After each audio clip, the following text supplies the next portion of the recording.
இயேசுவே நன்றி. ஹalleluya. Praise the Lord. Praise you, Jesus. Thank you, Jesus. உமது இரத்தத்தால் எங்களை கழுவும் ஆண்டவரே, தூய்மையாக்கும் விடுதலை தாரும். அனைத்து விதமான கட்டு உடைக்கப்படுத்தும் ஆண்டவரே, by the cast every unclean spirit, Father, mighty name of Jesus. Mother Mary, intercede for us. Hail Mary, full of grace. The Lord is with thee. Blessed are you amongst women. Blessed is the fruit of thy womb, Jesus. Holy Mary, Mother of God, pray for us sinners, now and at the hour of our death. Amen. இன்னைக்கு நம்ம mark நற்செய்தி 2வது அதிகாரத்தில் இருக்கிறோம். ஒரு முக்கியமான ஒரு அதிகாரம். இதுல நீங்க கவனிக்கலாம். எப்படி ஒரு ஒரு ஒரு வேதனையில் இருக்கின்ற ஒருத்தரை அவங்க கொண்டு வராங்க. ஒரு நண்பர்கள் அவரை எடுத்துட்டு கொண்டு வராங்க. கடவுள் இயேசு ஆண்டவர்கிட்ட ஒரு நோய் நீங்குவதற்காக அவங்க கொண்டு வராங்க. அப்போ நம்ம கப்பர்நேயம் அங்க ஒரு ஒரு மிக முக்கியமான ஒரு அதிசயத்தை அவர் செய்கின்றார். தளர்வாதம் வந்த ஒரு நபரை அவர் நோய் நீங்குகின்றது. சரி, இன்னைக்கு நம்ம இந்த ஜபத்துக்கு செல்வதற்கு முன்னாடி ஒரு சின்ன ஜபம். இயேசுவே நன்றி, ரத்தத்தால் எங்களுக்கு கழுவும் ஆண்டவரே, தூய்மையாக்கும் விடுதலை தாரும், கண்களும் காதுகளும் திறக்கப்படட்டும். Cut every bondage, bind and cast every unclean spirit, Father, mighty name of Jesus, we pray. Amen. Mother Mary, intercede for us. Hail Mary, full of grace, the Lord is with thee. Blessed are you amongst women, blessed is the fruit of thy womb, Jesus. Holy Mary, Mother of God, pray for us sinners, now and at the hour of our death. Amen. So இன்னைக்கு இவர் ரொம்ப மிக தெளிவாக அவர் அந்த நோய் இருக்கின்றவர்களை அவர் இறக்கும்போது அவர் அவரோட மற்றவர்களோட நம்பிக்கை, நோய் இருக்கின்றவரோட நம்பிக்கை கூட கிடையாது, மற்றவர்களோட நம்பிக்கையை பார்த்து இவரோட பாவத்தை அவர் மன்னிக்கின்றார். மகனே, உன் பாவம் மன்னிக்கப்பட்டது அப்படின்ட்டு. சில பேர் இப்போ இங்க எங்ககிட்ட ஜெபத்திற்காக வரும்போது நான் நோய் நீங்கிறதுக்காக நாங்க ஜெபிப்போம். ஜெபிக்கும் போது கடவுள் வெளிப்படுத்துகின்றது சில பாவங்கள், பல சூழ்நிலை இந்த பாவங்களை தான் அவர் வெளிப்படுத்துகின்றார். அப்ப இன்னைக்கு நம்ம சிந்திக்க போற மிக முக்கியமான விஷயம் என்ன அப்படின்னா, இந்த நோய்கள் வருகின்ற ஒரு காரணம். நம்ம பல விதமான நோய்கள் நம்ம வாழ்க்கையில அனுபவிச்சுக்கிட்டு இருக்கலாம்.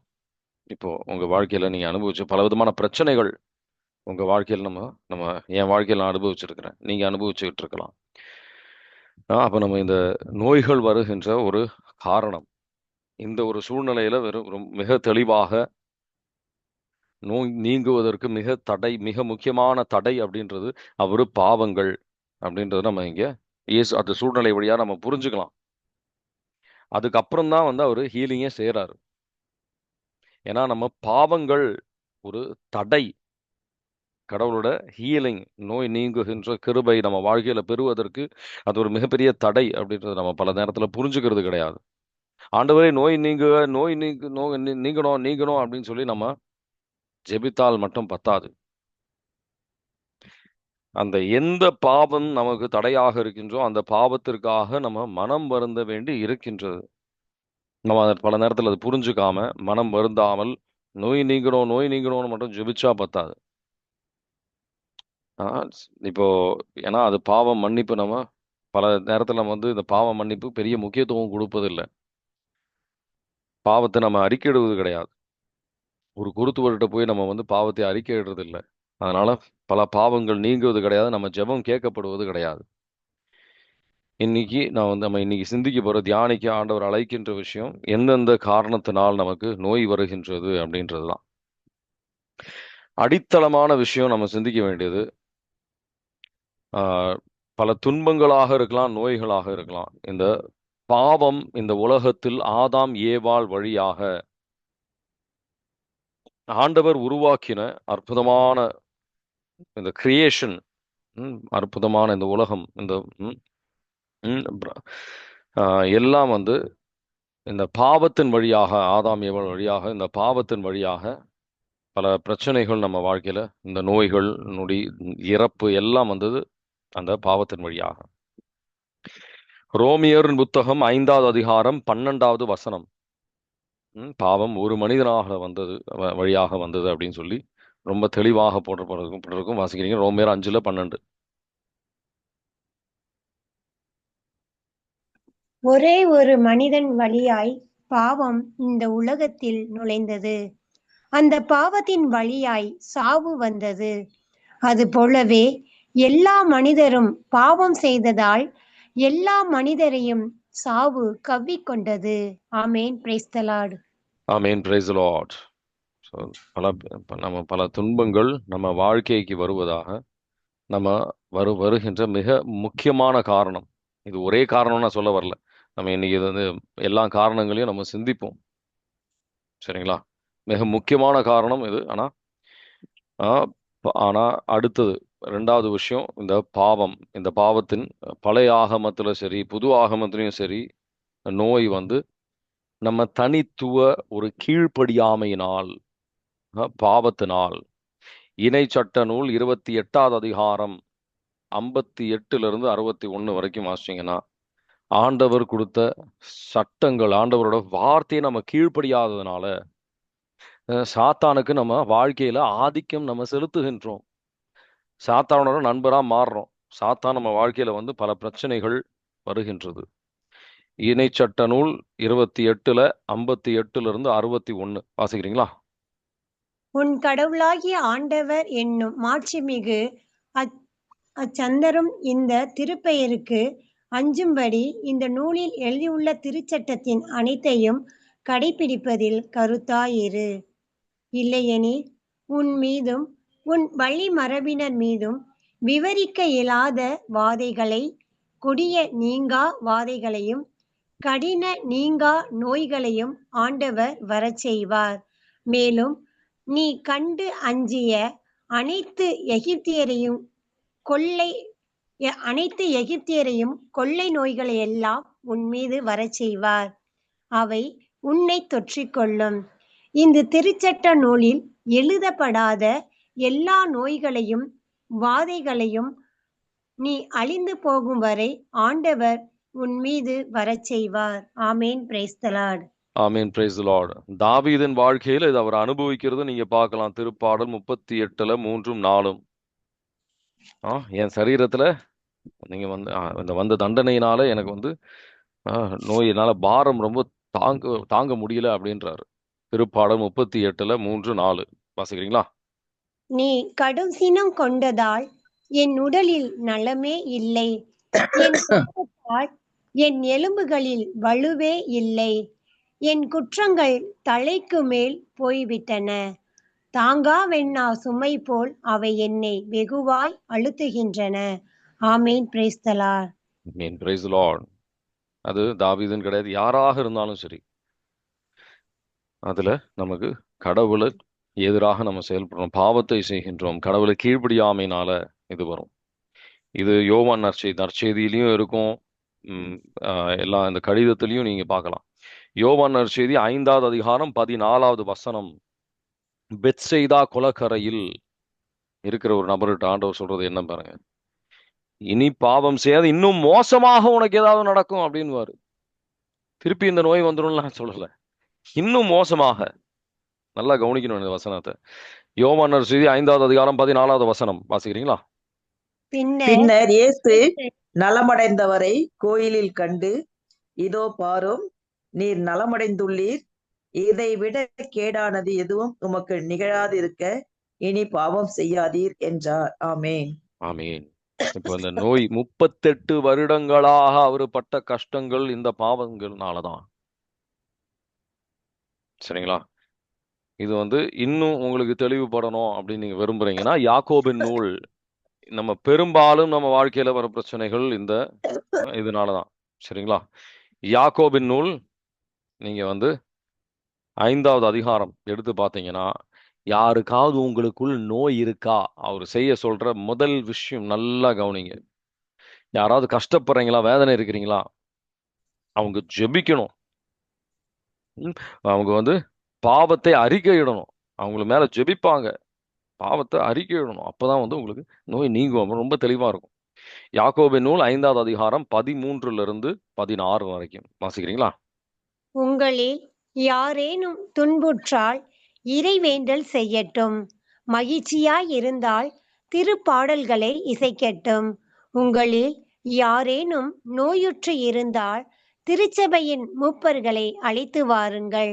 அவர்கள் ஆண்டவரின் பெயரால் அவர் மீது எண்ணெய் பூசி இறைவனிடம் வேண்டுவார்கள். நம்பிக்கையோடு இறைவனிடம் வேண்டும்போது நோயுற்றவர் குணமாவார். ஆண்டவரே அவரை எழுப்பி விடுவார். அவர் பாவம் செய்திருந்தால் மன்னிப்பு பெறுவார். ஆகவே ஒருவருக்கொருவர் பாவங்களை அறிக்கை செய்து கொள்ளுங்கள். ஒருவர் மற்றவருக்காக இறைவனிடம் வேண்டுங்கள். அப்பொழுது குணம் அடைவீர்கள். நேர்மையாளருடைய வல்லமை மிக்க மன்றாட்டு பயன் விளைவிக்கும். ஆமேன். Praise the Lord. ஆமீன். Praise the Lord. இன்னும் தெளிவா உங்களுக்கு புரியணும் அப்படின்னா, இன்னும் திருப்பாடல் 1வது அதிகாரம் 3லிருந்து 6 வரைக்கும் வாசிச்சீங்கன்னா, நம்ம வழிகள், நம்ம தேர்ந்தெடுத்த வழிகள், நம்ம செயல்கள் ஆண்டவர் கீழ்ப்படியாமனால இந்த தவறுகள்லாம் வருது. இப்போ வாசிக்க தேவையில்லை. ஆனா இது வந்து இப்ப நான் இதனால மட்டும்தான், இந்த நோய்கள்னால மட்டும்தான், பாவத்தினால மட்டும்தான் இந்த நோய்கள் வருதுன்றது கிடையாது. பெரும்பாலும் இந்த மாதிரி தான் வரும். ஆனா அதுக்காக நம்ம யோபையும் மறந்துடக்கூடாது. யோபின் வாழ்க்கையில் வந்த துன்பங்கள், வேதனைகள் அவரை தூய்மைப்படுத்துவதற்காக, அவரோட அவரோட 1வது அதிகாரம், யோபின் புத்தகம் 1வது அதிகாரம் 2வது அதிகாரத்துல வந்து அவரோட அவரோட வாழ்க்கையை நீங்க சீர்தூக்கி பார்க்கணும். அது தூய்மைப்படுத்துவதற்காக, இன்னும் கடவுளை பிள்ளையாக மேலாக மாற்றுவதற்காக, அவரோட சோதிப்பதற்காக சில சூழ்நிலைகள் கடவுள் வந்து நம்ம வாழ்க்கையில அனுமதிப்பார். ஆனா இது பெரும்பாலும் இந்த மாதிரி இல்லை. பாவத்தின் வழியாக தான் பெரும்பாலும் நம்ம வாழ்க்கையில பிரச்சனைகள் வருவது. பெரும்பாலும் வருது அதுதான். ஆனா அதுக்காக நம்ம யாரையும் வந்து தீர்ப்பளிக்க கூடாது. 2 கொரிந்தியர் 12வது அதிகாரம் 7லிருந்து 10. சில வேதனைகள் கடவுள் வந்து நம்ம சரீரத்திலிருந்து எடுக்க மாட்டார். எதனாலனா நம்ம ஆணவத்தின் பாவத்திற்கு நம்ம விழக்கூடாது அப்படின்றதுக்காக. 3 முறை ஜெபித்திருத்தேன் அப்படின்னு சொல்லுவார். என் கிருபை உனக்கு போதும். அவர் தாழ்ச்சியில் இன்னும் வளருவதற்காக. 2 கொரிந்தியர் 12வது அதிகாரம் 7லிருந்து 10 வாசிக்கிறீங்களா? எனக்கு அருளப்பட்ட ஒப்புயர்வற்ற வெளிப்பாடுகளால் நான் இருமாப்பு அடையாதவாறு பெருங்குறை ஒன்று என் உடலில் தைத்த முள் போல் என்னை வருத்தி கொண்டே இருக்கிறது. அது என்னை குத்தி கொடுமைப்படுத்த சாத்தான் அனுப்பிய தூதனை போல் இருக்கிறது. நான் இருமாப்பு அடையாதிருக்கவே இவ்வாறு நடக்கிறது. அதை என்னிடமிருந்து நீக்கிவிடுமாறு 3 முறை ஆண்டவரிடம் வருந்தி வேண்டினேன். ஆனால் அவர் என்னிடம், என் அருள் உனக்கு போதும், வலுவின்மையில்தான் வல்லமை நிறைவாய் வெளிப்படும் என்றார். ஆதலால் நான் என் வலுவின்மையை பற்றித்தான் மனமோந்து பெருமை பாராட்டுவேன். அப்போது கிறிஸ்துவின் வல்லமை என்னுள் தங்கும். ஆகவே என் வலுவின்மையிலும் இகழ்ச்சியிலும் இடரிலும் இன்னலிலும் நெருக்கடியிலும் கிறிஸ்துவை முன்னிட்டு நான் அகமகிழ்கிறேன். ஏனெனில் நான் வலுவற்றிருக்கும் போது வல்லமை பெற்றவனாக இருக்கிறேன். ஆமேன். ஆமேன். அவர் அந்த நோயை ஏற்றுக்கொள்கின்றார். அவர் பாரத்தோடு அவர் வந்து முன்னாடி செல்கின்றார். ஆனா அது வந்து அவருக்கு இன்னும் அதிகமான கிருபை தருகின்ற ஒரு விஷயமாக மாறுகின்றது. சில வேதனைகள் நம்ம வந்து அவரோட மகிமைக்காக வந்து சில கஷ்டங்கள், சில வேதனைகள் அதுக்காக அனுமதிப்பார். யோவான் நற்செய்தி 9வது அதிகாரம் 1லிருந்து 3. ஏன்னா சீடர்களும் என்ன பண்ணாங்கன்னா, பெரும்பாலும் இந்த நோய்கள்லாம் வர்றது வந்து இந்த பாவத்தினால.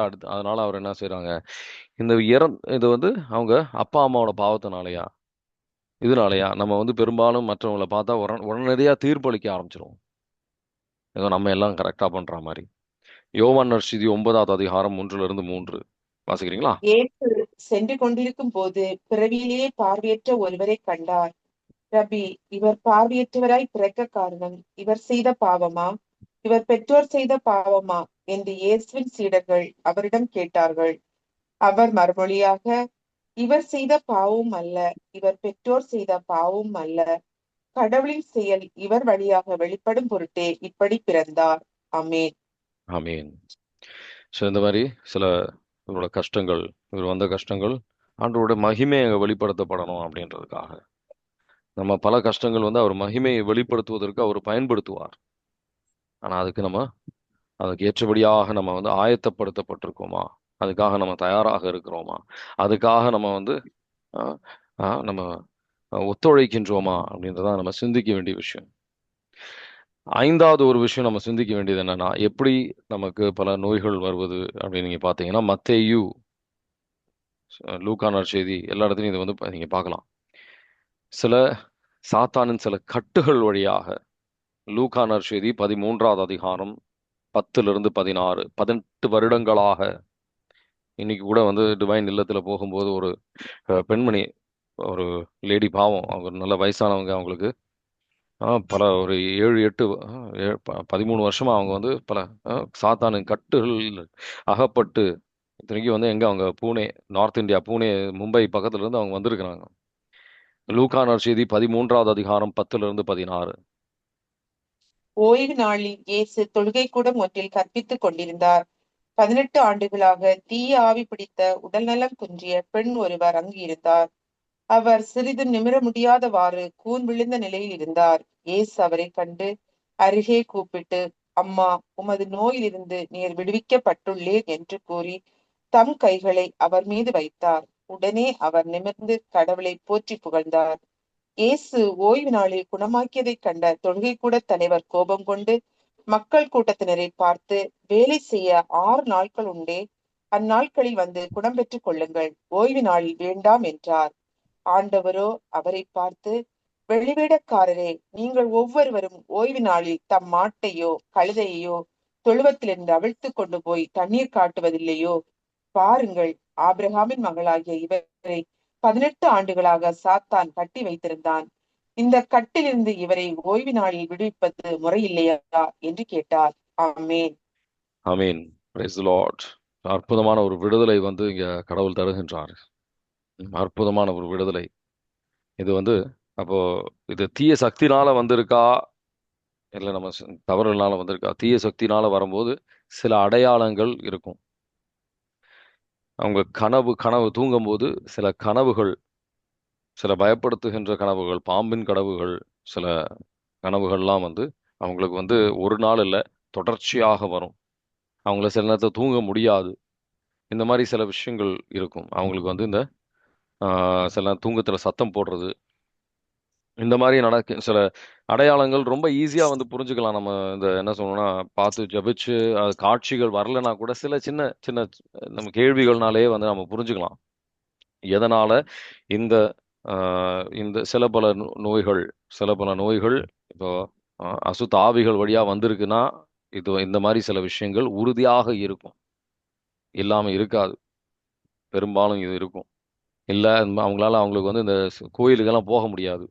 சர்ச்சுக்கு போனா அவங்களுக்கு வந்து அவங்க பெரிய ஆட்டம்லாம் ஆகும். நிறைய முக்கியமா நற்கருணை ஆண்டவர் முன்னாடி சில பேர் ஜெபிச்சாங்க அப்படின்னா, இந்த ஜெப கூட்டத்திற்கெல்லாம் செல்லும்போது, தியானத்திற்கெல்லாம் செல்லும்போது அவங்களுக்குள்ள பல பிரச்சனைகள் நடக்கும். இதெல்லாம் சில அடையாளங்கள். அவங்களுக்குள்ள இந்த மாதிரி சில கட்டுகள் இருக்கு, சாத்தானின் கட்டுகள் இருக்கு அப்படின்றது. சில சூழ்நிலைகள்ல வந்து இயற்கையாக இந்த நோய்கள் நம்ம பாவ வாழ்வுனால இது வரும். நீதிமொழிகள் 23வது அதிகாரம், நீதிமொழிகள் 23வது அதிகாரம் 20, 21 வாசிக்கிறீங்களா?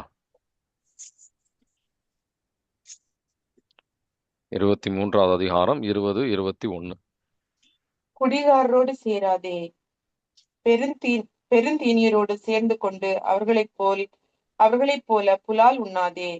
குடிகாரரும் பெருந்தீனியரும் முடிவில் ஏழைகளாவர். உண்டு குடித்த மயக்கம் கந்தையை உடுத்தும். ஆமேன். ஆமீன். அப்போ இது இது எப்படி? இது வந்து சாப்பிட்ற பொருட்கள் வழியாக வர ஒரு நோய்கள், நமக்கு நோய்கள் வரும். இதே வந்து நீதிமொழிகள்லயே 17வது அதிகாரம் 22வது வசனத்தை எடுத்து வாசிச்சு பார்த்தீங்கன்னா, மனதளவுல சில பாரங்கள் நம்ம கடவுள்கிட்ட கொடுக்காம இருக்கிறோம் அப்படின்னா, கிரஷ்ட் ஸ்பிரிட் அப்படின்னு போட்டிருக்கோம் ஆங்கில மொழியில. சில சைக்கலாஜிக்கலான சில பாரங்கள் நம்ம கடவுள்கிட்ட கொடுக்கல அப்படின்னா, நமக்கு அது வழியாகவும் நோய்கள் வரலாம். நீதிமொழிகள் 17 மகை 22 வாசிக்கிறீங்களா? மகிழ்வார்ந்த உள்ளம் உள்ளம் நலமளிக்கும் நலமளிக்கும் மருந்து, வாட்டமுற்ற மனநிலை எலும்பையும் உருக்கிவிடும். ஆமீன். ஆமீன். கடவுள் தருகின்ற மகிழ்ச்சியை சில பேர் பெற்றுக்கொள்ளவே மாட்டாங்க.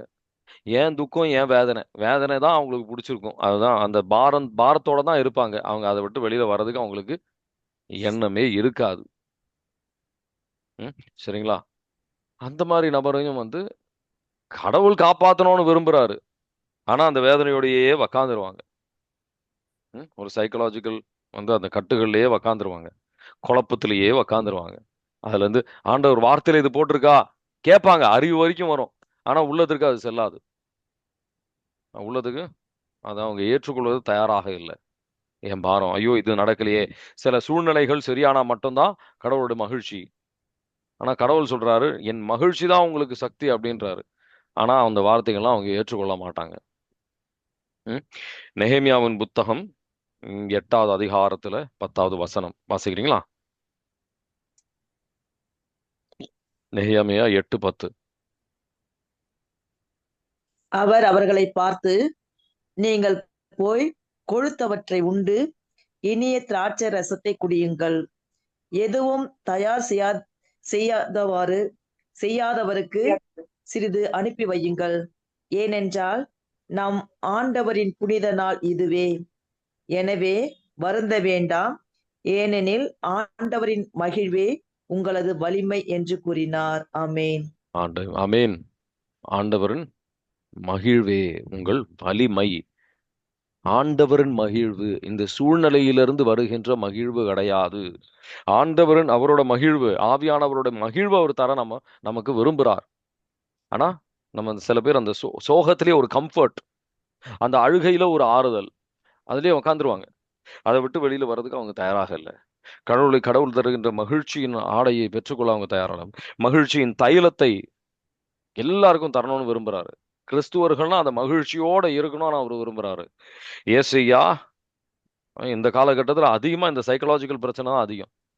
ஏசையா 61 இயேசுவாண்டவருடைய வருகையின் மிக முக்கியமான அடையாளங்கள்ல ஒரு அடையாளம் அது. இந்த மகிழ்ச்சியை நற்செய்தி அடையாளம் இது. இந்த மகிழ்ச்சியோட இருக்கணும். கிறிஸ்துவர்களுக்கு இந்த சோர்வோட இருக்கிறதுக்கு வந்து அந்த மாதிரி இருக்கவே கூடாது. கிறிஸ்துவன்னு அடையாளமே கிடையாது. ஏசையா 61வது அதிகாரத்துல 3வது வசனம் வாசிக்கிறீங்களா? 2:3 சாரி 2:3 ஆண்டவர்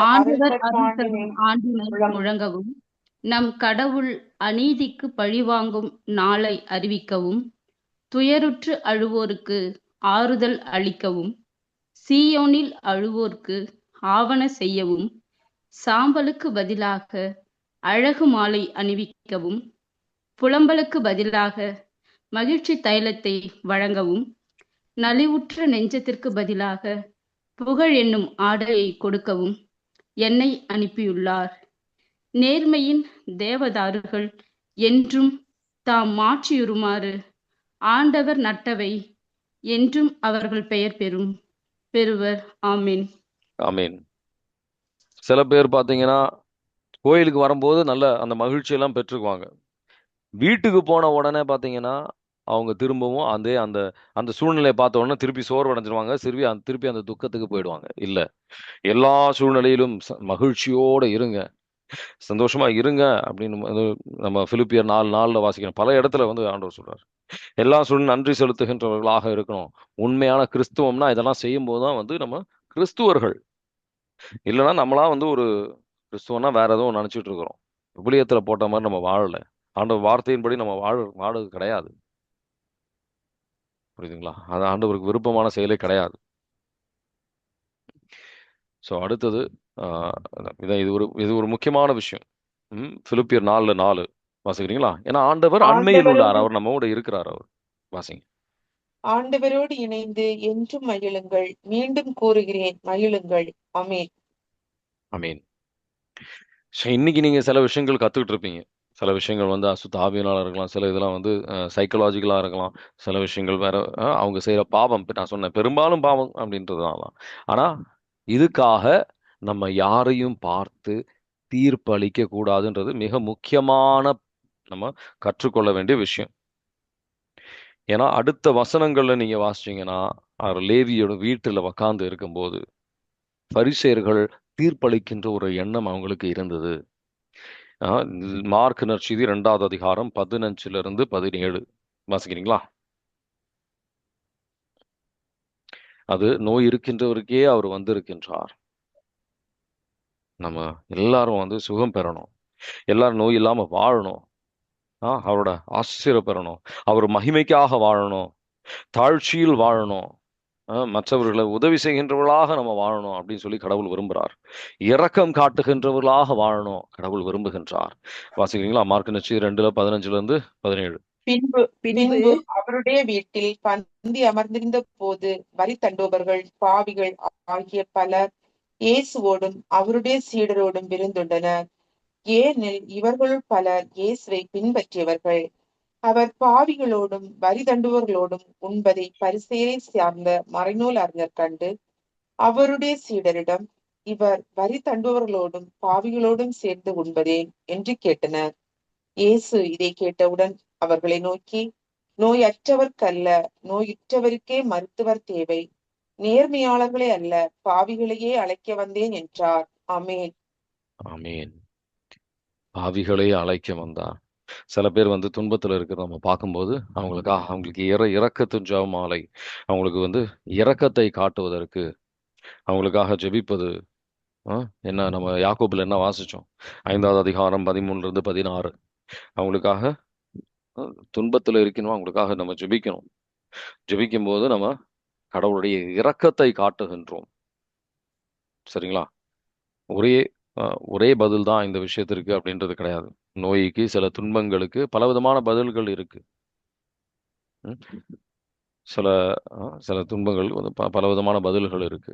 சில நோய்கள் வந்து நம்மளை தூய்மைப்படுத்தி, இப்போ ஏலிஷாவின் வாழ்க்கையில பார்த்தீங்கன்னா 2 அரசர்களுக்கு 13வது அதிகாரம் 14வது வசனம். ஏலிஷாவின் வாழ்க்கையில பார்த்தீங்கன்னா அவரோட இறக்கும் நேரத்துல வந்து அவர் பல நோய்களோடு இருப்பார். நம்மளை வந்து தூய்மைப்படுத்தி உத்திரி புஸ்தி ஸ்தலத்திற்கு செல்வதற்கு பதிலாக நேரடியாக விண்ணகத்திற்கு கொண்டு செல்வதற்காக சில நேரத்தில் அந்த நோய்களை அனுமதிப்பார். 2 அரசர்கள் 13-14 வாசிக்கிறீங்களா? எலிசா நோயினால் வாதைப்பட்டு சாக கிடந்த பொழுது இஸ்ரேலின் அரசன் யோவாசு அவரிடம் சென்று, என் தந்தாய், என் தந்தாய், இஸ்ரேலின் தேரே, அந்த தேரின் பாகனே என்று அவருக்கு முன்பாக கதறி அழுதான். ஆமென். ஆமீன். ஸோ தூய்மைப்படுத்துவதற்காக சில வேதனைகள் வழியாக நம்ம சில நேரத்தில் நம்ம வந்து வாழ்க்கையை நம்ம தூய்மையாக வாழ்ந்திருப்போம். ஆண்டவர்கிட்ட வர்றதுக்கு முன்னாடி சில தவறுகள் இன்னும் அதுலேருந்து நமக்கு தூய்மை பெறாமல் இருக்கலாம். சில நோய்கள் வழியாக, வேதனை வழியாக நம்ம முழுமையாக அவர் தூய்மைப்படுத்துவார். இன்னைக்கு கூட நான் வந்து சில கஷ்டங்கள் வரும்போது ஏன் இந்த மாதிரி இவ்வளோ இது அப்படின்னு தெரியல. ஆண்டவர்கிட்ட ஜெபிக்கும் போது அவர் வெளிப்படுத்துகின்றார். சில இந்த தவறுகள்னால நம்ம வாழ்க்கையில சாத்தான் எப்படியாவது வந்து நம்ம வந்து ஒரு தவறான எண்ணம் கொண்டு வந்து தவறான பாவத்தை செய்ய வைப்பான். நம்ம அதை மனம் வருந்தபோது உடனடியாக அவர் ஒரு ஹீலிங் தராரு. உடனடியாக நமக்கு வந்து ஹீலிங் அவர் வந்து தண்டிக்கணும், நம்ம வந்து பாரத்தோட வாழணுன்றது இல்லை, மனம் மாறணுன்றதுக்காக சில விஷயங்கள், சில வேதனைகளை அனுமதிப்பார். அதனால நம்ம மனம் தளரக்கூடாது. இன்னைக்கு தியானித்த விஷயங்கள்ல உங்களுக்கு ஏதாவது கேள்விகள் இருக்கா?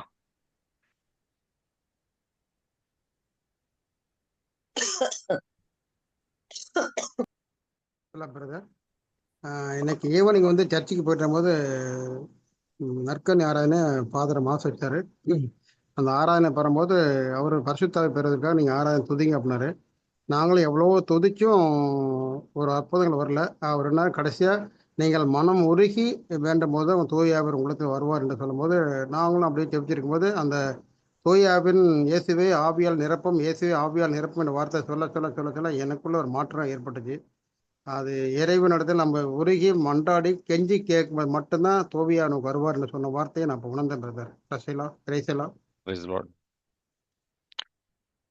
வேற ஏதாவது கேள்விகள் இருக்குங்களா?